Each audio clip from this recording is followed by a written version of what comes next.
Binalikan ko ang lugar kung sa akin lupang sinilangan dito sa Ginawayan Placer Masbate. May isa tayong matandang tulungan hindi na makikita po. Dapat talaga siyang bigyan ng tulungan.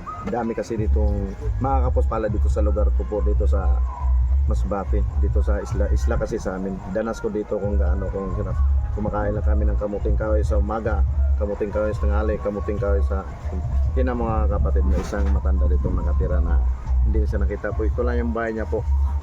Sana pakasira lang nito ng aking video para marami makapag panood ng video para mabigyan ng konting tulong natin. Pasukin natin ng mga kapatid. Hi! Oh! Han! Dito sa kay Ingod sa tre. Ingod sa. Ito mga kapatid, bisayain lang natin kapatid. Pasisayin mo na yung bisayain ko kasi bisaya. Pila na karoon yung edad mo na? Tintay Chris na. O, dili na ka makakita? Dili na. Ha? Anak lang.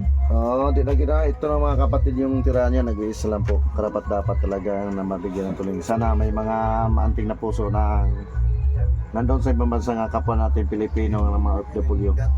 Pakishare lang itong aking video po para kasi siya makakita mga kapatid. Pila na nakatuig nga di ka kita lang? Kaya tulog ka rin. Ha?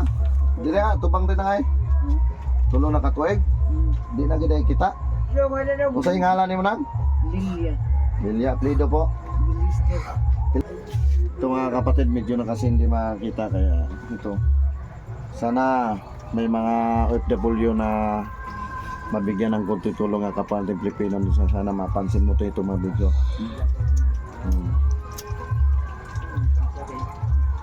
Mara ni ikaw rin nag-star ka rin ang?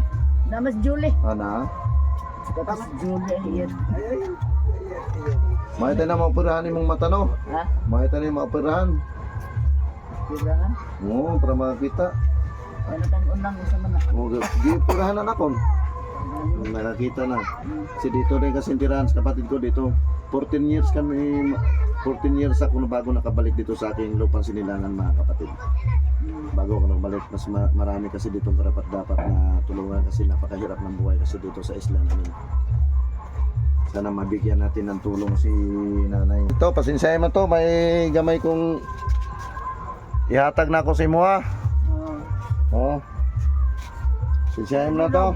Bigyan natin konting tulong mga kapatid kasi marami tayong nabigyan ng tulong dito. Ang iba hindi ko na binidyo. Kasi pasensyahin mo na ako. Salamat doon. Mag-ampulan tayo Ginoo na matagaan patag mayong pananawan. Pagantag na yung lawas. Sige. Sige. Sige.